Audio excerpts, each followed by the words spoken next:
رب زدني علما رب زدني علما بسم اللہ الرحمن الرحیم ان الحمد للہ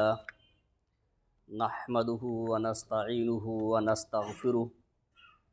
ونعوذ باللہ من شرور انفسنا ومن سیئات اعمالنا من يهده اللہ فلا مضل له ومن يضلل فلا هادي له وأشهد أن لا إله إلا الله وحده لا شريك له وأشهد أن محمدًا عبده ورسوله يا أيها الذين آمنوا اتقوا الله حق تقاته ولا تموتن إلا وأنتم مسلمون يا أيها الناس اتقوا ربكم الذي خلقكم من نفس واحدة وخلق منها زوجها وبث منهما رجالا كثيرا ونساء واتقوا الله الذي تساءلون به والأرحام إن الله كان عليكم رقيبا يا أيها الذين آمنوا اتقوا الله وقولوا قولا سديدا يصلح لكم أعمالكم ويغفر لكم ذنوبكم ومن يطع الله ورسوله فقد فاز فوزا عظيما أما بعد فإن خير الحديث كتاب الله وخير الهدي هدي محمد صلى الله عليه وسلم وشر الأمور محدثاتها وكل محدثة بدعة وكل بدعة ضلالة وكل ضلالة في النار فاعوذ باللہ من الشیطان الرجیم بسم اللہ الرحمن الرحیم یا ایہا الذین آمنوا اتقوا اللہ وذروا ما بقی من الربا ان کنتم مؤمنین فإن لم تفعلوا فأذنوا بحرب من اللہ ورسولہ وإن تبتم فلکم رؤوس اموالکم لا تظلمون ولا تظلمون وعن ابی ہریرہ رضی اللہ تعالی عنہ قال نہا رسول اللہ صلی اللہ علیہ وسلم عن بیعتین فی بیعت رواہ مالک والترمذی والنسائی۔ معزز سامعین کرام، حاضرین جمعہ، امت مسلمہ کے نوجوان ساتھیوں، عزیز طلبہ اور پردہ نشین میری ماں اور بہنوں، خطبہ مسونہ کے بعد سورہ بقرہ کی 2 آیات 278 اور 279 نمبر کی آیتیں آپ حضرات کے سامنے تلاوت کی گئی ہیں۔ ساتھ میں اللہ کے رسول صلی اللہ علیہ وسلم کی زبان مبارک سے فرمائی ہوئی ایک حدیث بھی پیش کی گئی ہے۔ آج کے اس جمعہ کے خطبے میں بعض تجارت میں کیے جانے والے بعض اعمال جنہیں قرآن و حدیث کی روشنی میں اگر دیکھا جائے تو وہ اعمال حرام ہیں۔ انہی کے تعلق سے میں آپ حضرات کے سامنے کچھ باتیں عرض کرنا چاہتا ہوں۔ اللہ رب العالمین سے دعا ہے کہ الہ العالمین ہمیں کتاب و سنت کی روشنی میں صحیح بات کہنے اور کما حقہ اس پر عمل کرنے کی توفیق عطا فرمائے، آمین۔ حاضرین گرامی، پچھلے جمعہ کے خطبے میں آپ کے سامنے یہ باتیں ذکر کی گئی تھیں کہ اللہ اور اس کے رسول صلی اللہ علیہ وسلم نے حلال اور پاکیزہ چیزوں کے استعمال کرنے کا ہی حکم دیا ہے، اور جس طرح سے حلال اور پاکیزہ چیزوں کا استعمال کرنا ضروری ہے، اسی طرح اللہ رب العالمین کے راستے میں خرچ کرنے کے لیے بھی ضروری ہے کہ وہ چیزیں حلال ہوں، طیب ہوں اور پاکیزہ ہوں۔ بعض دفعہ ایسا ہوتا ہے جب ہم کوئی کاروبار کرتے ہیں تو اس میں پوری محنت بھی کرتے ہیں اور کوشش بھی یہ رہتی ہے کہ حلال طریقے سے ہم اپنی روزی حاصل کریں، لیکن کچھ ایسے عمل کیے جاتے ہیں اور بہت ہی عام ہو جاتے ہیں جو قرآن و حدیث کی روشنی میں درست ہی نہیں ہے، جائز ہی نہیں ہے، ان پر بڑی سخت وعید ہے۔ انہی میں سے ایک یہ ہے کہ جب ہم کوئی سامان خریدتے ہیں، آج کل یہ عام رواج ہو گیا ہے کہ کوئی سامان خریدتے ہیں تو ہم EMI پر خرید لیتے ہیں، قسطوں پر خرید لیتے ہیں۔ چھوٹا چھوٹا سامان ہے یا بڑی رقم کا کوئی سامان ہے تو بغیر کسی جھجک کے ہم اس کی قسط بدھوا لیتے ہیں، EMI کرا لیتے ہیں اور تھوڑا تھوڑا کر کے ہم وہ پیسہ ادا کرتے رہتے ہیں۔ دیکھیے، قسطوں پر سامان خریدنا یہ کوئی ممنوع تو نہیں ہے، لیکن اس کی کچھ کنڈیشن ہے۔ اللہ کے رسول صلی اللہ علیہ وسلم کے زمانے میں بھی قسطوں پر یا ادھار سامان خریدا گیا اور تھوڑا تھوڑا کر کے ادا کیا گیا، لیکن قسط پر جو سامان دیتا ہے اصل میں وہ ایک احسان ہوتا ہے کہ ایک آدمی غریب ہے، اس کے پاس ایک مشت رقم ادا کرنے کی طاقت نہیں ہے، تو بطور احسان بیچنے والا اسے ایک بارگی نہ لے کر کے تھوڑی تھوڑی رقم اس سے وصول کر لیتا ہے، وہ ایک اس پر احسان ہوتا ہے۔ لیکن آج ہمارے معاشرے میں جو ہے وہ احسان نہیں بلکہ ایک عذاب ہو جاتا ہے، ایک عذاب ہو جاتا ہے کہ ایک آدمی اگر بنڈی پہنے ہوئے ہے اور قمیض خریدنا چاہتا ہے، آپ کے پاس آیا ہے، آپ اس کو بتائیں گے کہ ہم احسان کر رہے ہیں، آپ قمیض لے لیجئے اور تھوڑی تھوڑی کر کے رقم دے دیجئے۔ بظاہر اس کو ایسا معلوم ہوگا کہ بنیان کے ساتھ قمیض ہمیں مل جائے گی، وہ بھی پہنوں گا، لیکن آخر میں جو اس کی حالت ہوگی کہ اس کی بنیان بھی اتر جائے گی۔ یعنی یہ عذاب ہے، جو ایک احسان تھا اس کو عذاب کی شکل دے دیا گیا ہے، جو ممنوع ہے۔ ہوتا کیا ہے، قسطوں کے بارے میں آپ بہت زیادہ تفصیل میں نہ جاتے ہوئے اختصار کے ساتھ اب یہ سمجھیں کہ اگر کوئی سامان مثال کے طور پہ 10,000 روپے کا وہ ملتا ہے اور آپ قسط بندھوا لیتے ہیں، تو ہمارے ہاں جو رائج ہے تو 10 کے بجائے وہ 11,000 روپے پڑ جاتا ہے۔ مطلب یہ ہوا کہ وہی سامان آپ کو نقد 10,000 روپے میں مل جائے گا، اور وہی سامان اسی شخص سے آپ جب خریدیں گے ادھار قسط پر تو آپ کو 12,000 روپے دینے پڑیں گے، 2,000 زائد۔ اور یہی چیز سود ہے۔ جب سود کی آمیزش ہو جاتی ہے، اب حدیث دیکھیں جو خطبہ مسونہ کے بعد میں نے آپ کے سامنے پڑھی ہے کہ نہا رسول اللہ صلی اللہ علیہ وسلم عن بیعتین فی بیعت، کہ اللہ کے رسول صلی اللہ علیہ وسلم نے ایک بے میں 2 بے کرنے سے، یعنی ایک ہی بے میں، یعنی ایک ہی سامان ہے اس کو ایک ہی بار بیچا جا رہا ہے اور اس کے ایک ہی بے میں 2 بے کرنے سے منع فرمایا ہے۔ اس کی تشریح محدثین کرام نے یہ کی ہے کہ اس کا مطلب یہ ہے کہ کوئی سامان نقد مثال کے طور پر 10 روپے میں دی جا رہی ہے اور اگر اسے ادھار دیا جائے تو اسے 12 روپے میں دیا جائے، اسی کو یہاں پر عن بیعتین فی بیعت کہا گیا ہے کہ ایک ہی بے میں 2 بے کرنے سے اللہ کے رسول صلی اللہ علیہ وسلم نے منع فرمایا ہے۔ ایک مفہوم اس کا یہ ہے۔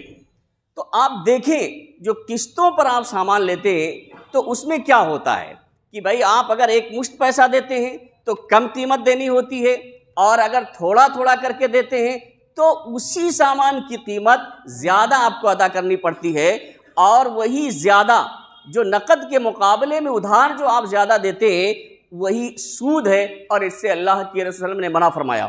بہت سے لوگ یہ کہتے ہیں کہ نہیں، اگر معاملہ طے ہو جاتا ہے، واضح رہتا ہے اور طے ہو جاتا ہے اسی مجلس میں تو کوئی حرج نہیں ہے، زیادہ لے سکتے ہیں۔ لیکن آپ دیکھیں کہ آیا خریدنے والے کو اس بات کا اختیار ہے کہ نہیں ہے کہ وہ طے کر لے، تو اس کے لیے جائز ہے، کیا اختیار دیا گیا ہے؟ ایک حدیث ہے جس کے راوی حضرت ابو ہریرہ رضی اللہ تعالیٰ عنہ ہیں، کہ اللہ کے رسول صلی اللہ علیہ وسلم نے فرمایا من باع بیعتین فی بیعت فلہ اوکسہما او الربا، جس نے ایک بے کے اندر دو بے کی، یعنی نقد کچھ اور ادھار کچھ، تو اللہ کے رسول نے فرمایا فلہ اوکسہما، تو وہ کس کو اختیار کرے گا؟ اس کے لیے کیا جائز ہے؟ دونوں میں سے جو زیادہ سستی ہو وہ اس کے لیے اختیار ہے، وہ اس کو اختیار کرے گا، وہی اس کے لیے جائز ہے، او الربا، ورنہ سود ہو جائے گا۔ یعنی اگر نقد کوئی شخص کچھ قیمت لگاتا ہے اور ادھار اس سے زیادہ لگاتا ہے، کسی سے بیچتا ہے، تو خریدنے والے کے لیے جو اختیار اللہ کے رسول نے دیا ہے، وہ جو کم قیمت پہ جو طے ہو وہ اس کو اختیار دیا ہے، یعنی زیادہ والی، اور ظاہر سی بات ہے زیادہ کس میں ہوگا؟ وہ ادھار میں ہوگا۔ تو اللہ کے رسول نے صاف کہہ دیا کہ یا تو وہ اختیار کرے گا کم قیمت والی، وہ نقد والی ہے، او الربا، ورنہ اگر وہ زیادہ قیمت اسی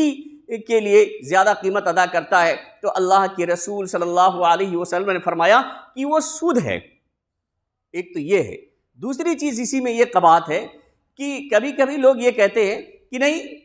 بغیر زیرو انٹرسٹ پہ دے دیا، 0% سود ہے، لیکن آپ کو معلوم ہونا چاہیے کہ اگر ہم اس کے جو متعینہ وقت ہیں اس پہ ادا کر دیتے ہیں تو کچھ لگنا بھی نہیں ہے، اتنا ہی لگے گا، لیکن اس میں ایک کنڈیشن جو ہمارے یہاں رائج ہے وہ یہ بھی ہے کہ اگر آپ وقت متعینہ پر نہیں ادا کر پاتے ہیں تو آپ کو مزید جرمانے کے ساتھ ادا کرنا ہے، اور یہ شریعت میں جائز نہیں ہے۔ اگر وقت پہ ادا نہیں کر پاتے ہیں تو مزید جو دیتے ہیں وہ بھی سود ہے، تو اس سے اللہ کے رسول صلی اللہ علیہ وسلم نے منع فرمایا۔ ایسے ہی ایک کریڈٹ کارڈ استعمال کیا جاتا ہے، بہت سارے لوگ شوخی میں لے لیتے ہیں، استعمال کیا کر لیتے ہیں، کچھ اپنی ضرورت کی بات کرتے ہیں، اس میں دیکھیے آپ اس میں بھی سود پایا جاتا ہے۔ کیا ہے معاملہ؟ دیکھیے کریڈٹ کارڈ میں کیا ہوتا ہے، بینک سے آپ ایک کارڈ لے لیتے ہیں اور آپ کا جس طرح سے اکاؤنٹ ہوتا ہے اس کے مطابق، اس کے ویلیو کے مطابق آپ کو کچھ رقم چاہے آپ کے اکاؤنٹ میں ہو یا نہ ہو اسے استعمال کرنے کی اجازت ہوتی ہے۔ اب اگر آپ وقت مقررہ پر 40 دن 45 دن جو وقت ملتا ہے اس کے اندر جمع کر دیتے ہیں تو آپ پہ کوئی جرمانہ نہیں پڑتا، لیکن اگر جمع نہیں کر پاتے ہیں تو پھر جرمانہ پڑ جاتا ہے۔ وہی جو جرمانہ پڑنا ہے یہ سود ہے، اور سود چونکہ اس میں یہ کنڈیشن ہے کہ اگر آپ نہیں کر سکتے ہیں تو آپ کو جرمانے کے ساتھ ادا کرنا ہوگا۔ اسی طرح سے سامان کے بجائے اگر آپ اس کریڈٹ کارڈ سے کیش نکالتے ہیں تو جتنا نکالتے ہیں اتنے ہی ادائیگی آپ پر لازم نہیں ہے، بلکہ اس سے زیادہ آپ کو ادا کرنا ہوگا، یہ بھی سود ہے۔ بہت سارے لوگ تو یہ کہتے ہیں کہ بھائی ہم وقت مقررہ پر جمع کرنے کا عزم کرتے ہیں، جمع کر لیتے ہیں، ہم کو سود نہیں دینا پڑتا، تو یہ کیسے حرام ہو گیا؟ یہ بات تو سمجھ میں آتی ہے کہ اگر آپ وقت پہ نہیں جمع کر پاتے ہیں، ہم جمع نہیں کر پاتے ہیں تو زائد دینا پڑا، یہ سود ہو گیا۔ لیکن اگر وقت پر ہی ہم جمع کر لیتے ہیں تو ہمیں تو سود نہیں دینا پڑا، ہم سود میں ملوث نہیں ہوئے، لیکن ہمیں اور آپ کو بخوبی علم ہونا چاہیے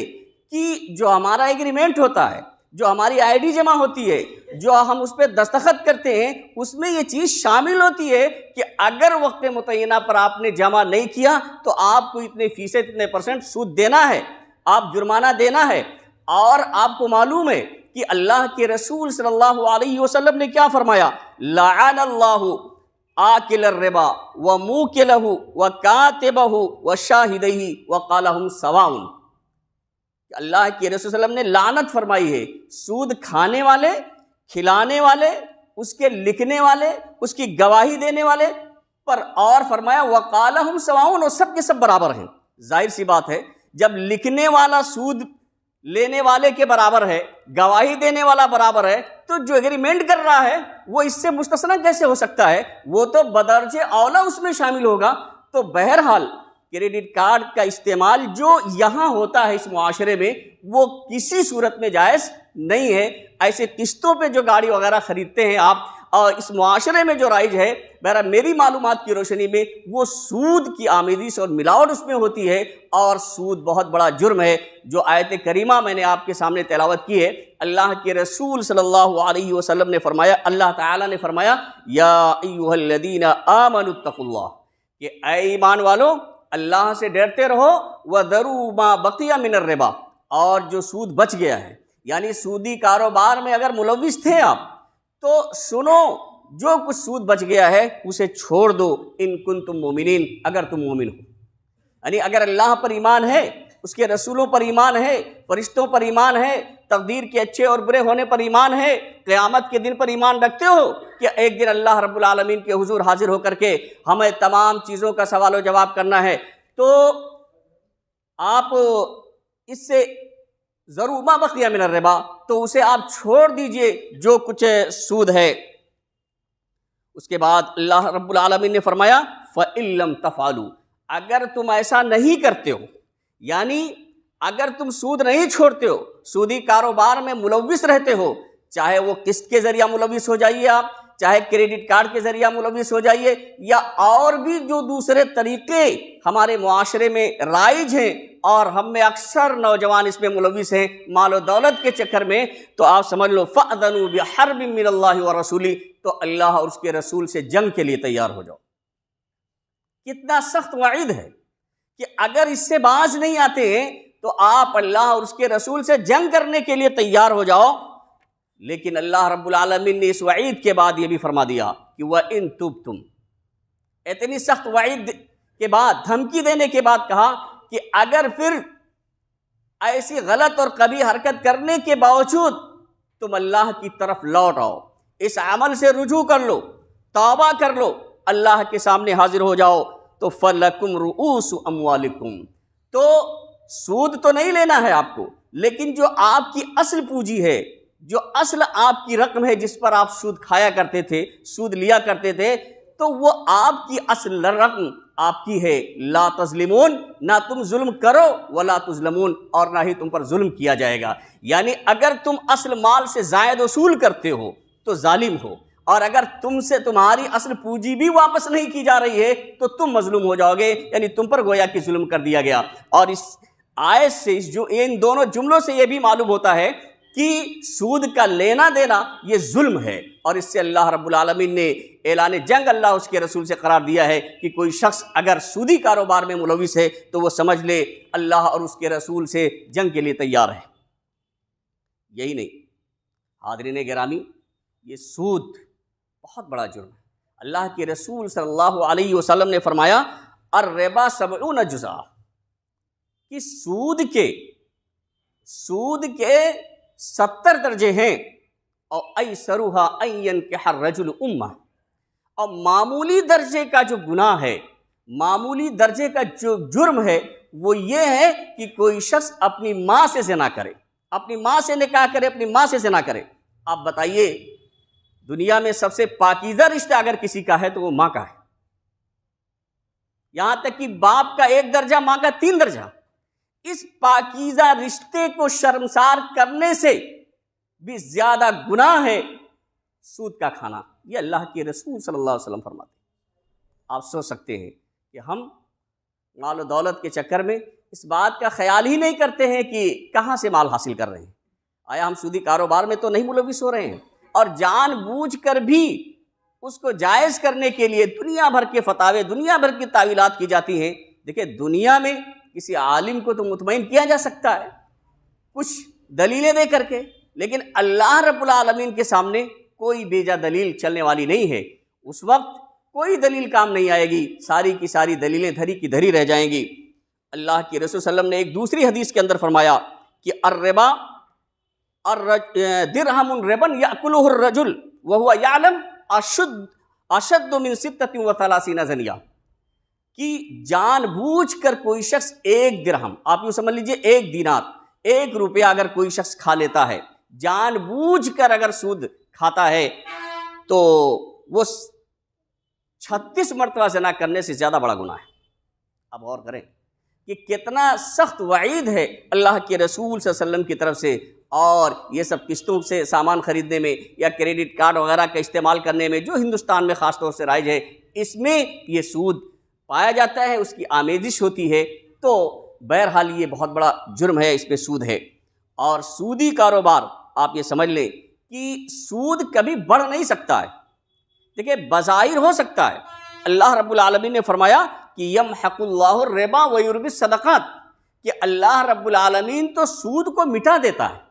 بھئی سود کیوں دیتا ہے آدمی، کیوں لیتا ہے؟ تاکہ مال میں بڑھوتری ہو جائے، لیکن وہ اس کا وہم اور اس کا گمان ہے۔ اللہ رب العالمین فرماتے ہیں یمحق اللہ الربا ویربی الصدقات، اللہ رب العالمین سود کو تو مٹاتا ہے اور صدقات کو بڑھاتا ہے۔ اور ایک دوسری آیت میں اللہ رب العالمین نے فرمایا کہ وما آتیتم من ربا لیربو فی اموال الناس، جو کچھ تم سود دیتے ہو تاکہ لوگوں کے مال میں اضافہ ہو جائے، فلا یربو عند اللہ، لیکن اللہ رب العالمین کے نزدیک وہ مال بڑھنے والا نہیں ہے۔ اللہ رب وما آتیتم من زکات تریدون وجہ اللہ فاولئک هم المضعفون، لیکن جو تم زکوٰۃ دیتے ہو، صدقہ و خیرات دیتے ہو، وہ اللہ کی رضا کے لیے، اس میں اللہ رب العالمین اضافہ کرتا ہے۔ بعض مفسرین نے لکھا ہے کہ اس کی مثال آپ یوں سمجھ لیجئے، جب آپ کوئی شخص سود لیتا ہے تو سمجھتا ہے مال بڑھ رہا ہے، تو جیسے کسی انسان کو ورم ہو جائے، پورا جسم پھول جائے، اور دیکھنے میں دور سے آدمی یہی سمجھے گا کہ بہت موٹا تگڑا ہے، بہت ہی طاقتور ہے اور اچھی صحت ہے، حالانکہ وہ اس کی اچھی صحت کی نشانی نہیں ہوتی ہے، بلکہ وہ اس کی بیماری کی خبر دے رہی ہے۔ وہ ورم، وہ سوجن، وہ سویلنگ اس کے بیمار ہونے کی نشانی ہے، اس کی موت کی خبر دے رہی ہے۔ اور جب آدمی زکوٰۃ دیتا ہے، اس کی مثال دی ہے کہ جیسے کسی آدمی کو دست آور دوا دے دے ڈاکٹر، اور اس کے کھانے سے اسے دست آنے لگے، اب دست آنے کی وجہ سے آدمی کمزور ہونے لگے گا، بظاہر معلوم ہوگا تو کمزور ہو گیا، لیکن دست کے آ جانے سے، پیٹ صاف ہو جانے کی وجہ سے پھر وہ طاقتور اور قوی ہو جائے گا۔ ایسے زکوٰۃ کی مثال ہے کہ آپ جب نکالتے ہیں تو مان لیتے ہیں کہ 10 کنٹل دھان پیدا ہو گیا ہے، اب آپ نے 1 کنٹل نکال لیا، بظاہر تو معلوم ہوتا ہے کہ 9 بچا ہے، لیکن اللہ رب العالمین اس صدقات کو بڑھاتا ہے اس کو ایسے ہی جیسے دست آنے کے بعد آدمی تھوڑی دیر کمزور نظر آتا ہے لیکن پھر طاقت و قوی ہو جاتا ہے۔ تو ایسے ہی مثال ہے کہ سود گویا کہ سوجے ہوئے شخص کی طرح سے نظر تو آ رہا ہے، اس میں چمک دمک ہے، لیکن وہ گھٹ کے ہی رہے گا۔ اور اللہ کے رسول صلی اللہ علیہ وسلم نے ایک حدیث کے اندر ارشاد فرمایا، جس کے راوی حضرت ابن عباس رضی اللہ تعالیٰ عنہ ہیں، کہ ان الربا وان کثر فان عاقبته تصیر الی قل، کہ سود اگرچہ وہ زیادہ معلوم ہو، وان کثر بہت زیادہ ہو، فان عاقبته تصیر الی قل، اس کا جو آخری انجام ہے وہ کمی ہی ہے، نقصان ہی ہے، گھاٹا ہی ہے، خسارہ ہی ہے۔ آپ بالکل یہ نہ سمجھیں کہ سود سے بڑھوتری ہوگی، اس میں اضافہ ہوگا، جس کے بارے میں اللہ اس کے رسول نے فرما دیا ہے کہ وہ کبھی نہیں بڑھ سکتا ہے۔ بڑھے گا تو زکوٰۃ، بڑھے گا تو صدقہ، بڑھے گا تو خیرات، تو کبھی بھی سود بڑھ ہی نہیں سکتا ہے۔ اور آج جو ہم کاروبار کر رہے ہیں اس میں بہت سے ایسے کاروبار ہیں جس میں، یا بہت سے ایسے طریقے ہیں لین دین کے جن میں سود کی آمیزش ہوتی ہے۔ اس لیے ضرورت اس بات کی ہے کہ ہم اور آپ ان سودی کاروبار میں ملوث ہونے سے بچیں، خود بھی بچیں اور دوست احباب کو، اپنے گھر والوں کو بھی اس سے بچائیں، کیونکہ اللہ رب العالمین نے خود اپنے آپ کو جہنم سے بچانے کا حکم دیا ہے اور اپنے گھر والوں کو بھی جہنم کے عذاب سے بچانے کا حکم دیا ہے۔ حاضرین گرامی، جو لوگ سود کھاتے ہیں، ایسے لوگوں کے متعلق اللہ تبارک و تعالیٰ نے فرمایا کہ قیامت کے دن یا قبر سے اٹھنے کے وقت ان کا حشر کیا ہوگا، ان کا انجام کیا ہوگا۔ الذین یأکلون الربا،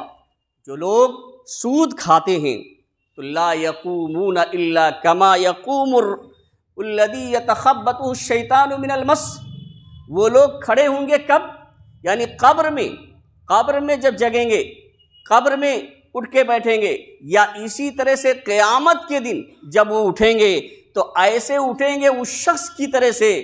جس کو شیطان نے چھو کر کے خپتی بنا دیا ہو، مدہوش کر دیا ہو، اسے کچھ سجائی نہ دیتا ہو۔ جس طرح سے شیطان نے کسی کو چھو کر کے خپتی بنا دیا، مدہوش کر دیا، اسے کچھ سجائی نہیں دیتا ہے، ایسے سود خور، سود کا کھانے والا، یہ ایسے ہی قبر میں اٹھے گا مدہوش ہو کر کے، اور قیامت کے دن اٹھے گا۔ اس کے بعد اللہ رب العالمین نے فرمایا وہ کیوں؟ ذالک بانہم قالوا انما البیع مثل الربا، اس وجہ سے کہ انہوں نے یہ کہا کہ بھائی خرید و فروخت و تجارت بھی تو بالکل سود کی طرح سے ہے، تجارت میں بھی نفع ہوتا ہے، سود میں بھی ہوتا ہے، تو انہوں نے بیجا تعویل کی، اور حالانکہ ایسا نہیں ہے۔ وَأَحَلَّ اللَّهُ الْبَيْعَ وَحَرَّمَ الرِّبَا، اللہ رب العالمین نے تجارت کو، خرید و فروخت کو تو حلال قرار دیا ہے اور سود کو حرام قرار دیا ہے۔ فَمَنْ جَاءَهُ مَوْعِظَةٌ مِّن رَّبِّهِ فَانْتَهَىٰ، تو جس شخص کے پاس اللہ رب العالمین کی طرف سے نصیحت آ گئی، اللہ رب العالمین کی طرف سے پیغام آ گیا، نصیحت آ گئی، فَانْتَهَىٰ، اور وہ اس سے باز آ گیا، یعنی مان لیتے سود کھا رہا ہے لیکن اللہ کا پیغام اس کے سامنے پہنچا دیا گیا، اللہ رب العالمین کا پیغام اس تک پہنچ گیا، فَانْتَهَىٰ، تو اس سے وہ باز آ گیا، اس سے رک گیا، فَلَهُ مَا سَلَفَ، تو اس کے لیے ہے جو کچھ گزر چکا، یعنی اب جو کچھ پہلے کھا لیا ہے سود لیکن اب توبہ کر لیا ہے، اس سے باز آ گیا ہے، تو اللہ رب العالمین اب اسے معاف کر دے گا، کیونکہ توبہ کا دروازہ یہ کھلا ہوا ہے اللہ رب العالمین کے ہاں۔ اگر سچے دل سے کوئی شخص توبہ کر لیتا ہے اور پھر اس کے قریب نہ جانے کا عزم مصمم کر لیتا ہے تو اللہ رب العالمین اس کے اس گناہ کو معاف کر دیتا ہے جس گناہ سے وہ سچی طور سے توبہ کر لیتا ہے۔ تو فَلَهُ مَا سَلَفَ،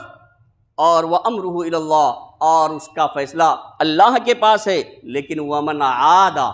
لیکن جو شخص دوبارہ پھر اسی جرم میں ملوث ہو جاتا ہے، دوبارہ پھر اسی طرح کے حرام کاروبار میں پھر ملوث ہو جاتا ہے، سود میں ملوث ہو جاتا ہے، فَأُولَٰئِكَ أَصْحَابُ النَّارِ، تو ایسے لوگ جہنم میں جائیں گے، ایسے لوگ جہنمی ہیں، اور ہم فیہا خالدون، وہ ہمیشہ ہمیش اس میں رہیں گے۔ تو حاضرین گرامی، یہ چند باتیں تھیں جو میں نے آپ کے سامنے ذکر کی ہیں۔ خلاصہ یہ ہے کہ دیکھیے، کاروبار کرنا کوئی ممنوع نہیں ہے، خود اللہ کے رسول صلی اللہ علیہ وسلم نے کیا، صحابہ کرام نے کیا، اور لیکن جائز طریقے سے کرنے کا حکم دیا ہے، جائز طریقے سے، کوئی ایسا عمل اس کے اندر نہیں ہونا چاہیے جس کی وجہ سے سود کی بو اس میں آنے لگے، سود کی آمیزش ہو۔ اگر سود کی آمیزش ہوتی ہے، جیسا کہ بعض چیزیں آپ کے سامنے میں نے ذکر کی، تو وہ چیزیں بالکل کسی بھی صورت میں جائز نہیں ہیں۔